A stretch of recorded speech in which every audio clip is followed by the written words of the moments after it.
actress Zoe Kravitz makes her directorial debut with the thriller Blink Twice, starring Channing Tatum, Christian Slater, Naomi Ackie, Alia Shawkat, Haley Joel Osment, Geena Davis, Kyle MacLachlan. It's quite the cast in this film, and it's really quite the film. I went into this not knowing much. I really initially didn't want to see this until some people I know saw it and said it was good.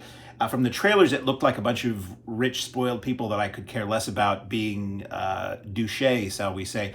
And it's actually really, really good. So Channing Tatum, I'm going to tell you the whole story.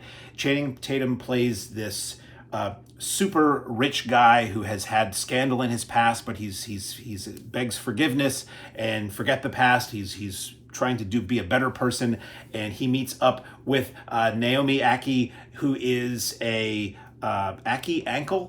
Ackie, sorry, reading from across the room. She's an actress I vaguely recognized but didn't know her name. Anyway, let's call her Frida. That is the character name. Channing Tatum is Slater, not to be confused with Christian Slater, who's actually in the film. Channing Tatum is Slater, this mega rich guy who's surrounded by his team and his people, and he meets up with Frida, who is a down on her luck waitress who's a or she's like a catering service person. She waits tables or services tables at gala events and things like that, whatever the technical term is. And her best friend and roommate, Jess, who's played by Alia Shawkat, she is in the same boat, and they're at this big gala, and Frida's got her sights set on wanting to meet Slater, the rich guy, because maybe he will help her, maybe he'll whisk her away and be able to live a world out of poverty and sorrow. And that almost kind of happens. One thing leads to another, and Slater has invited these two ladies to go to his private island with him, with his friends. They get on a jet, they fly there. It's a no phones world. You give up your phones, and it's just paradise in the middle of the jungle. Or is it? So I'm not going to give away anything that happens in this movie beyond that. So the setup is basically that, oh wow, we're going off with these rich people, and us normal lower class people are getting to get a taste of how rich people live, which is basically just a lot of drugs, alcohol, and lounging by the pool, and very kind of empty, douchey rich people thinking that inebriation is the path toward intelligence or something like that. And really nobody in this film is likable aside from our two female leads.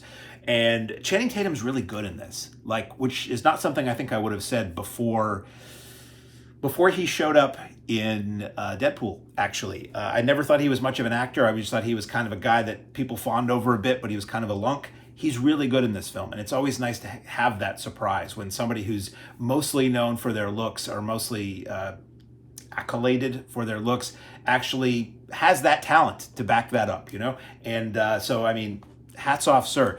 Zoe Kravitz, fantastic job in this movie. I was able to see this in a Dolby theater. Some of the bigger AMCs have the Dolby theater, and fantastic use of sound in the film.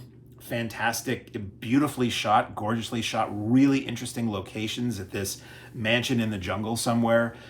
Really good editing. Performances across the board are excellent. And the construction of the film is really fascinating and surprising repeatedly. This film pulls the rug out from under you hard at one point, and it makes you think back to everything you'd seen beforehand, and the revelations, it's all there. It's all planted throughout. It's so well done. And again, I'm not going to get too spoilery with this because I feel like the less you know going into this movie, the better, and the more of an impact it will have. It is very much a feminist thriller or horror film, or Me Too, certainly colored by the era of the Me Too movement. It does have, first film I think I've gone to that has this, it does have a trigger warning up front, which I'm of two minds about trigger warnings. I understand that they're there for people who have a trauma in their past, and if something unexpectedly would come up for them, it could be a serious problem for their demeanor, shall we say.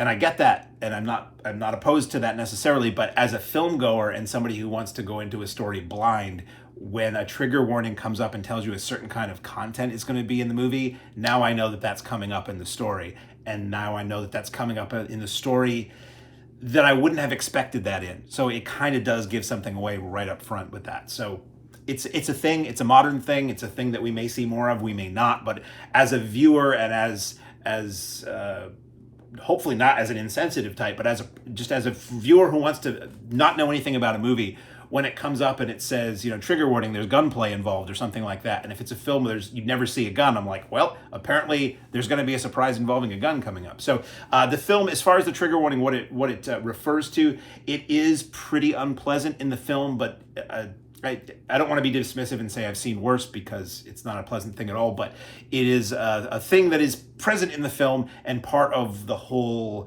engine that drives the film, shall we say. So very good movie. Not very in-depth review, unfortunately, other than I can't wait to see what Zoe Kravitz does next, because this is really good. If this is the kind of movie that looked to you by the trailers like it was going to be not very good or kind of dumb, it's not. And it's really worth seeing in the theater. Everything's better in the theater, and really worth seeing as soon as you can before people ruin it for you, because Blink Twice had a lot of surprises and was really well done. In theaters now, Blink Twice.